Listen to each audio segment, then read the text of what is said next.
फिर आता है हमारी आधुनिक भारतीय आर्य भाषाएं, मतलब आधुनिक काल में जो भी आर्य भाषाओं का प्रयोग किया जाता है उनके बारे में। ठीक है, तो उनके बारे में हम देखेंगे कौन कौन सी भाषाएं हैं और उनकी विशेषताओं के बारे में पढ़ेंगे। पहले आता है सिंधी भाषा। सिंधी शब्द का संबंध संस्कृत के सिंधु से है, तो जो सिंधी शब्द निकला है वो संस्कृत के सिंधु से जुड़ा हुआ है। सिंधु देश में सिंधु नदी के दोनों किनारों पर सिंधी भाषा बोली जाती है। ठीक है, तो जो सिंधी है वो एक भाषा है। ठीक है, और जो सिंधु है वो एक प्रकार से आप कह सकते हैं देश है या फिर जगह है। ठीक है, तो सिंधी भाषा है और सिंधु देश या फिर जगह है। तो सिंधु देश में सिंधु नदी, एक सिंधु नदी भी है, उसके दोनों किनारों पर सिंधी भाषा का प्रयोग किया जाता है, बोली जाती है।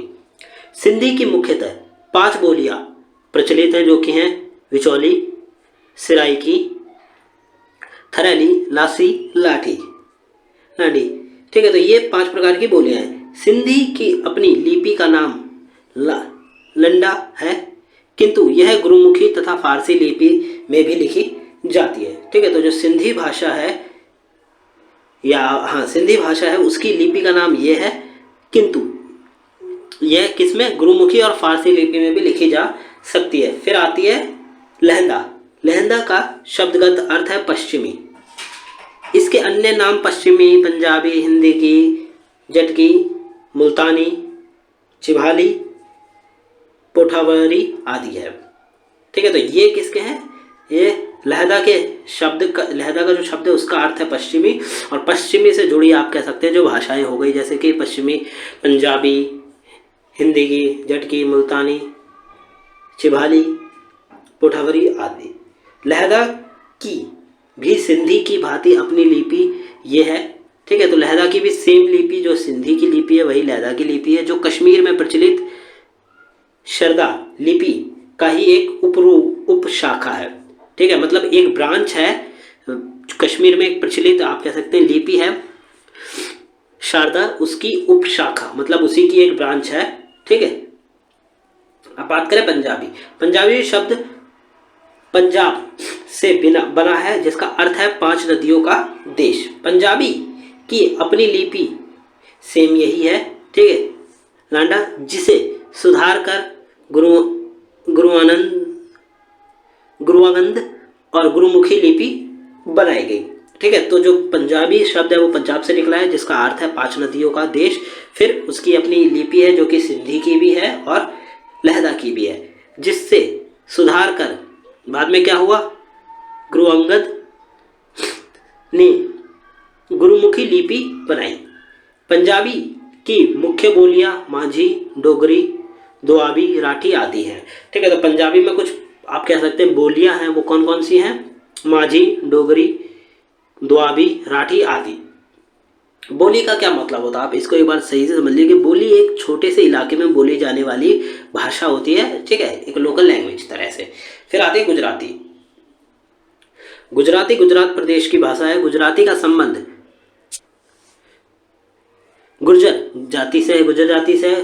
गुर्जर प्लस त्रा, गुजरत्ता, गुजरात।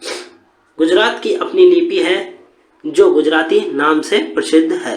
वास्तुतः गुजराती कैथी से मिलती जुलती लिपि है, लिपि में लिखी जाती है। ठीक है, तो गुजरात की जो अपनी लिपि है उसका नाम गुजराती है। ठीक है, और वो एक प्रसिद्ध लिपियों में से एक है। वास्तुतः गुजराती कैथी से मिलती जुलती लिपि है। कैथी से मिलती जुलती लिपि गुजराती लिपि है। इसमें शिरोरेखा नहीं लगती। इसमें क्या नहीं लगती, शिरोरेखा नहीं लगती। फिर आती है मराठी। इनके पॉइंट्स को आप केवल ही इस प्रकार से याद रखिए कि जो भाषा है उसका क्या मतलब है, उसकी कौन सी लिपि है और वो कहाँ पे प्रयोग की जाती है। इससे ज़्यादा आपको इसके बारे में याद रखने की जरूरत नहीं है। फिर आती है मराठी। मराठी महाराष्ट्र प्रदेश की भाषा है। इसकी प्रमुख बोली कोंकणी, नागपुरी, कोष्ठी, महारी आदि है। मराठी की अपनी लिपि देवनागरी है, किंतु कुछ लोग मोटी लिपि का भी प्रयोग करते हैं। फिर आती है बंगला शब्द बंग प्लस अला प्रात्यय से बना है।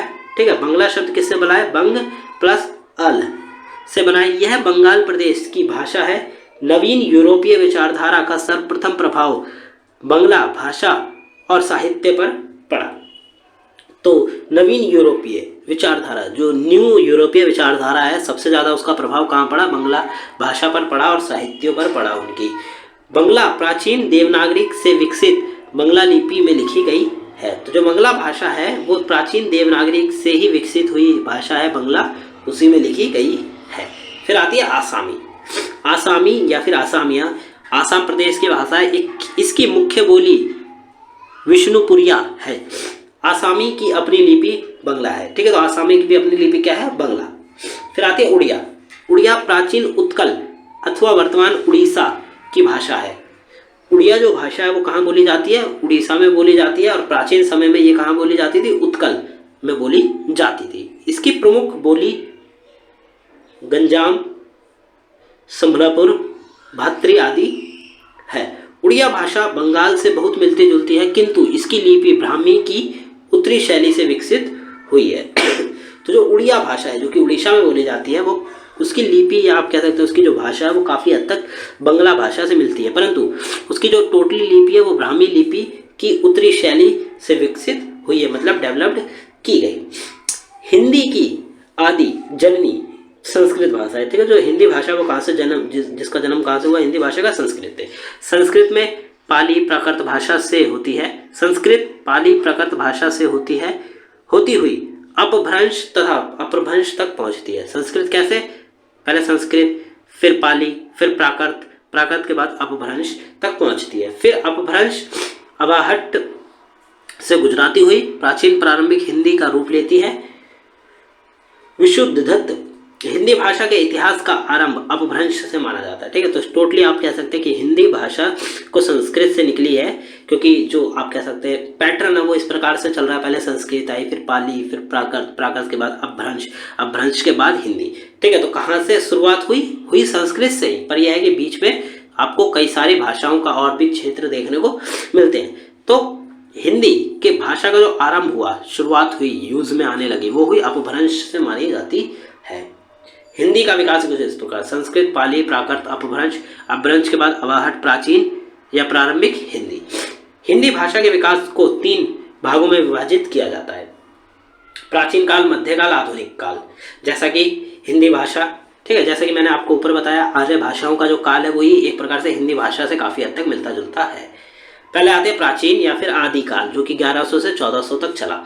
हिंदी भाषा का यह शैशव काल, मतलब हिंदी भाषा इस काल में बिल्कुल शुरू ही हुई थी, अपने बचपने में थी। साधारण बोलचाल की भाषा में हिंदी का प्रयोग आरंभ हो गया था तथा अपभ्रंशों का प्रभाव समाप्त हो गया था। तो हिंदी भाषा का प्रयोग हुआ कि लोग थोड़ी बहुत बोलचाल कर रहे थे और वहीं अपभ्रंश का प्रभाव था वो समाप्त हो गया। अपभ्रंश की रचनाओं में हिंदी की विभिन्न बोलियां और खड़ी बोलियों के बिंब उभरने लगे थे। तो अपभ्रंश में जितनी रचनाएं की गई थी ना, उसमें आपको देखने को मिलेगा कि हिंदी की विभिन्न बोलियां और खड़ी बोली उसमें दिखने लगी थी। अपभ्रंश के जो आप कह सकते हैं साहित्य का निर्माण किया गया था। मध्यकाल आता है। मध्यकाल में अपभ्रंशों का प्रभाव नगण्य हो गया था, मतलब बिल्कुल खत्म हो गया था। हिंदी खड़ी बोली के साथ साथ अन्य उपबोलियों के रूप में स्थापित होने लगी। तो हिंदी क्या हुआ, अपभ्रंशों का जो प्रभाव था, जो प्रयोग था, वो खत्म होने लगा और हिंदी खड़ी बोली के साथ साथ अन्य उपबोलियां, जो कि आप कह सकते हो उसकी ब्रांचेस हैं, वो यूज में आने लगी। अमीर खुसरो ने हिंदी के शुद्ध रूप को लेखन शैली में प्रयोग किया। तो अमीर खुसरो ने क्या करा, हिंदी का जो शुद्ध रूप था उसका प्रयोग किया हिंदी में लेखन शैली में। उधर निर्गुण धारा के कवि कबीर, दादू नानक, रैदास आदि ने खड़ी बोली का प्रयोग करने लगे। इस काल में ब्रज और अवधी ने अपने साहित्य क्षेत्र में अपना अधिकार जमा लिया था। तो अपभ्रंश का यूज खत्म हो गया और हिंदी भाषा का प्रयोग और ज़्यादा बढ़ गया। बड़े बड़े कवि हो गए, राइटर्स हो गए, उन लोगों ने क्या करा, हिंदी भाषा का प्रयोग करना आरंभ कर दिया था। और किसने, अवधी और ब्रज भाषा ने अपने अधिकार जमा लिया था। आधुनिक काल आता है। आधुनिक काल में हम आधुनिक काल को हम 5 मुख्य जो भाग हैं उनमें बांटते हैं। ये काल इस प्रकार हैं कि इन युगों में हिंदी भाषा का विकास हो गया था काफ़ी अच्छे प्रकार से। पहला आता है पूर्व भरतेंदु युग, द्विवेदी युग, प्रेमचंद युग और उसके बाद स्वतंत्रता युग, मतलब स्वतंत्रता के बाद का युग। पहले बात करें पूर्व भरतेंदु युग, मतलब भरतेंदु के आने से पहले का युग। सन 1800 से खड़ी बोली का यह काल आरंभ हुआ था। तो 1800 से खड़ी बोली का प्रयोग होना चालू हुआ। हिंदी खड़ी बोली में गद्य साहित्य का सर्जन हुआ। ठीक है, तो हिंदी की जो खड़ी बोली है उसमें गद्य और साहित्यों का सर्जन मतलब निर्माण होने लगा। काव्य के क्षेत्र में खड़ी बोली का स्वरूप उर्दू प्रभावित था। ठीक है, खड़ी बोली का प्रयोग होने लगा था काव्य के क्षेत्र में। इसी युग में ब्रज भाषा का प्रभाव स्थायी मतलब परमानेंट हो गया था, मतलब ब्रज भाषा काफ़ी ज़्यादा फेमस हो गई थी। फिर आता भरतेंदु युग। भरतेंदु से पहले का युग था जो अभी हमने बात करी, अब आता भरतेंदु युग। सन 1850 तक खड़ी बोली का स्वरूप निखरने लगा था, मतलब 1850 आने तक खड़ी बोली का प्रयोग काफ़ी ज़्यादा बढ़ गया। ठीक है, और साथ के साथ लोग उसको ज़्यादा से ज़्यादा यूज़ करने लगे थे। भरतेंदु के प्रभाव से खड़ी बोली का गद्य और पद्य दोनों साहित्य समर्थन शुरू हो गया था। अभी तक सिर्फ गद्य और साहित्य में यूज़ हो रहा था, अब गद्य पद्य में भी यूज़ होने लगा, साहित्य में भी यूज़ होने लगा था। किसके? भरतेंदु के आने के बाद। इस काल में भरतेंदु के अतिरिक्त प्रताप नारायण मिश्रा, श्रीधर पाठक और अन्य साहित्यकारों भी खड़ी बोली की दिशा प्रदान करने लगे थे। तो अब लोग क्या करने लगे? खड़ी बोली का प्रयोग अपने साहित्य में, राइटिंग क्षेत्र में भी करने लगे, जिससे खड़ी बोली का तो विकास हुआ ही, साथ में लोग खड़ी बोली का और ज़्यादा आप कह सकते हो उसके अंदर घुस के उसको डेवलप्ड कर रहे थे, नए नए शब्दों का निर्माण हो रहा था। फिर आता है द्विवेदी युग। महावीर प्रसाद। खड़ी बोली के विकास का तृतीय चरण था 1900 से 1925 तक। द्विवेदी जी ने खड़ी बोली को स्थिरता प्रदान करी, मतलब उसको एक आप कह सकते हैं अगर वो खड़ी बोली जो थोड़ी बहुत भी यूज़ में कहीं कम हो रही होगी तो वो वहाँ पे भी अब बढ़ने लगी, उसको स्थिरता कि वो हिले नहीं। इस प्रकार की भाषा को आप कह सकते हैं खड़ी बोली। ठीक है, खड़ी बोली को स्थिरता प्रदान करी। द्विवेदी जी ने भाषा की अशुद्धियों को दूर किया, मतलब खड़ी बोली में जो भी अशुद्धियाँ थी, ठीक है, ऐसे शब्द या फिर आप कह सकते हैं जिनका प्रयोग खड़ी बोली में नहीं होना चाहिए परंतु फिर भी वो खड़ी बोली में मिक्स शब्द थे, उनको दूर किया, उससे परिमार्जित किया। इस युग में महावीर प्रसाद द्विवेदी के अतिरिक्त बाबू श्याम सुंदर दास, आचार्य रामचंद्र शुक्ल, सूर्यकांत त्रिपाठी निराला, सुमित्रानंदन पंत, महादेवी वर्मा आदि के सद्प्रयासों से खड़ी बोली में का परिमार्जित रूप निकल कर आया। तो अब इन सभी राइटर्स ने जिनका नाम मैंने आपको बताया, इन लोगों ने खड़ी बोली के क्षेत्र में काफ़ी अच्छा खासा काम किया था। ऐसे शब्द जो कि आप कह सकते हैं सिंपली खड़ी बोली में जो अशुद्धियाँ थी, ठीक है, जिससे खड़ी बोली मिक्स लगती थी, उसको शुद्ध करने के लिए इन लोगों ने काम किया। फिर आता है प्रेमचंद का युग। इस युग में संस्कृत में निष्ठ हिंदी का प्रचलन आरंभ हो गया था। ठीक है, तो इस युग में क्या हुआ? संस्कृत में निष्ठ हिंदी का आरंभ चालू हो गया था। प्रेमचंद के अतिरिक्त भगवती चरण वर्मा, राहुल सत्यक्रांतियन, नागार्जुन, सुभद्रा कुमारी चौहान, केदारनाथ अग्रवाल, शिवमंगल सिंह, सुमन, डॉक्टर नागेंद्र, हजारी प्रसाद द्विवेदी जी, धीरेन्द्र वर्मा आदि साहित्य सर्जन में तल्लीन थे। तो जिन राइटर्स का मैंने आपको नाम बताया, इन लोगों ने इस युग में हिंदी भाषा का भी प्रयोग में योगदान दिया था। फिर आती है कि स्वतंत्रता के बाद किस प्रकार जो हिंदी भाषा है उसका विकास हुआ।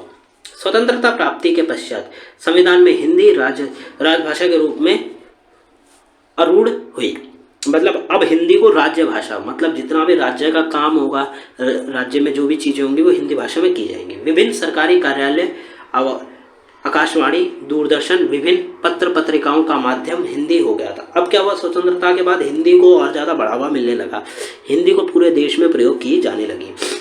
आज भी हिंदी का प्रभाव तेजी से बढ़ रहा है। विभिन्न शोध, प्रबंध, गद्य पद्य लेखन, हिंदी के विकास हेतु विश्वविद्यालयों की स्थापना आदि कार्य चल रहे हैं। ठीक है, तो आज भी वर्तमान में भी आप देखेंगे तो नए नए गद्य और पद्यों का निर्माण किया जा रहा है।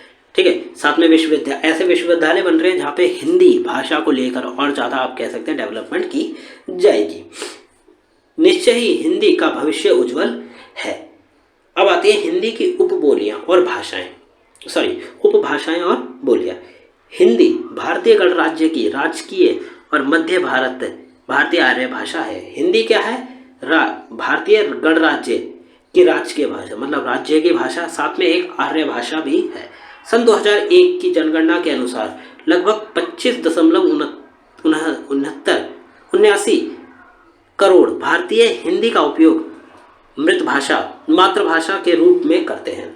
अब समझिए कि 2001 में जो जनगणना हुई उसमें 25.79 करोड़ जो लोग हैं उन्होंने मातृभाषा के रूप में हिंदी का प्रयोग करते हैं, जबकि 42.20 करोड़ लोग इसकी 50 से अधिक बोलियों में से इस्तेमाल करते हैं। मतलब हिंदी की 50 से जो अधिक बोलियां यूज हो रही हैं वर्तमान में, उनका प्रयोग करते थे 42.20 करोड़ लोग। सन 1998 के पूर्व मातृभाषाओं की संख्या की दृष्टि से विश्व में सर्वाधिक बोली जाने वाली भाषाओं के जो आंकड़े मिलते हैं उसमें हिंदी तीसरे स्थान पर आती है। हिंदी विश्व में तीसरे स्थान पर आती है बोले जाने में। ठीक है, अब देखते हैं हिंदी भाषा क्षेत्रीय, हिंदी क्षेत्रीय, हिंदी पट्टी, हिंदी पश्चिम में अंबाला से लेकर पूर्व पुणे बिहार तक तथा उत्तर में बद्रीनाथ केदारनाथ से लेकर दक्षिण में खांडवा तक बोली जाती है। अब देखिए हिंदी कहाँ से कहाँ तक बोली जाती है। अगर हम बात करें पश्चिम में तो हरियाणा से लेकर, ठीक है, बिहार तक बोली जाती है। अब ऊपर से देखें तो आपको केदारनाथ से लेकर, ये यहाँ पे केदारनाथ से लेकर मध्य प्रदेश खांडवा एमपी तक बोली जाती है। ठीक है, तो अगर आप भारत का नक्शा प्राप्त करें तो इस प्रकार से बोली जाती है हिंदी। इसे हिंदी भाषीय क्षेत्र या हिंदी क्षेत्र के नाम से भी जाना जाता है। जिस क्षेत्रों में बोली जाती है हरियाणा से लेकर बिहार और केदारनाथ से लेकर एमपी, इस क्षेत्र को क्या माना जाता है? हिंदी क्षेत्र या हिंदी भाषीय क्षेत्र भी माना जाता है। इस क्षेत्र के अंतर्गत 9 राज्य उत्तर प्रदेश, उत्तराखंड, बिहार, झारखंड, मध्य प्रदेश, छत्तीसगढ़, राजस्थान, हरियाणा, हिमाचल प्रदेश तथा केंद्रीय शासित प्रदेश जो देश की राजधानी है वो दिल्ली आता है।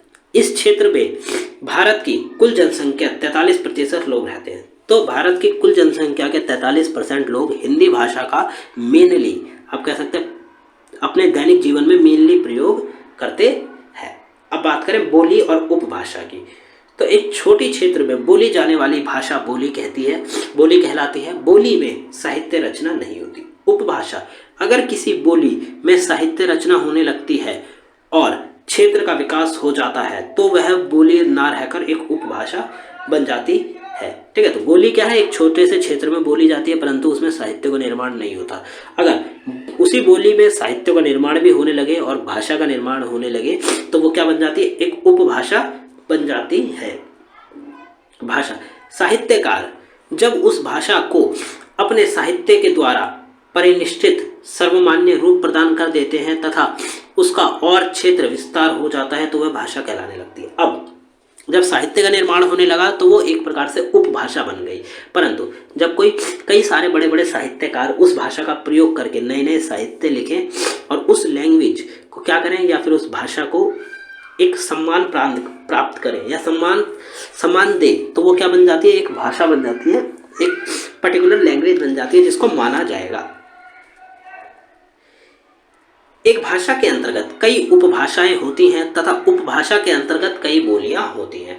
ठीक है, तो आप इसको समझिए कि एक भाषा है, ठीक है, उसके अंदर कई सारी भाषाएं हो सकती हैं, उस भाषा के अंतर्गत भी कई सारी बोलियां भी हो सकती है। ठीक है, तो बोली क्या है? सबसे छोटी इकाई है और भाषा सबसे बड़ी इकाई है। सर्वप्रथम एक अंग्रेज प्रशासनिक अधिकारी जॉर्ज अब्राहम ग्रियर्सन ने 1927 में अपनी पुस्तक भारतीय भाषा सर्वेक्षण अ लिंग्विस्टिक सर्वे ऑफ इंडिया में हिंदी की उपभाषाओं व बोलियों का वर्गीकरण प्रस्तुत किया था। ठीक है, तो एक अंग्रेजी प्रशासनिक अधिकारी था जिसका नाम था जॉर्ज अब्राहम ग्रियर्सन। उन्होंने 1927 में एक पुस्तक लिखी भारतीय भाषा सर्वेक्षण। उसमें उन्होंने क्या बताया? हिंदी की उपभाषाएं और उसकी बोलियों का जो आप कह सकते हैं वर्गीकरण किया था, कैटेगराइज किया था, उसको बताया। धीरेन्द्र वर्मा का वर्गीकरण मुख्यतः सुनीता कुमार चैटर्जी के वर्गीकरण पर ही आधारित है। ठीक है, तो धीरेन्द्र वर्मा का वर्गीकरण जो था वो मुख्य रूप से सुनीता कुमारी चैटर्जी के वर्गीकरण पर आधारित था। केवल उनमें से कुछ ही संशोधन किए गए, जिससे उसमें पहाड़ी भाषाओं को शामिल किया गया। मतलब पहाड़ी भाषा को भी हिंदी भाषा के आप कह सकते हैं भाषा के मेन भाषा के क्षेत्र में शामिल किया गया। इसके अलावा कई विद्वानों ने अपना वर्गीकरण प्रस्तुत किया। आज इस बात को लेकर आम सहमति है कि हिंदी जिस भाषा समूह का नाम है उसमें 5 उपभाषाएं और 17 बोलियां हैं। ठीक है, तो हिंदी क्या है? हिंदी एक ग्रुप है भाषा का। ठीक है, एक भाषा है हिंदी, उसके अंदर आपको 5 उपभाषाएं मिल जाती हैं और 17 बोलियां मिल जाती हैं। वो कुछ इस प्रकार आप देख सकते हैं। ये एक चार्ट है जो किसी और वेबसाइट से डाउनलोड किया गया। इसमें आप देखेंगे तो आपको राजस्थानी मिलेंगी। राजस्थान में ये सारी बोलियां बोली जाती हैं, जिसका मुख्य क्षेत्र कहाँ है? राजस्थान। वहीं बात करें उपभाषा जो कि पश्चिमी हिंदी है, उसमें ये सारी बोलियां बोली जाती हैं। हरियाणवी, कन्नौजी, बुलंदी कहाँ बोला जाता है? हरियाणा और उत्तर प्रदेश में बोली जाती है। पूर्व हिंदी, अवधी, बघेली, छत्तीसगढ़ी, ये कहाँ बोली जाती है? मध्य प्रदेश, छत्तीसगढ़, उत्तर प्रदेश में।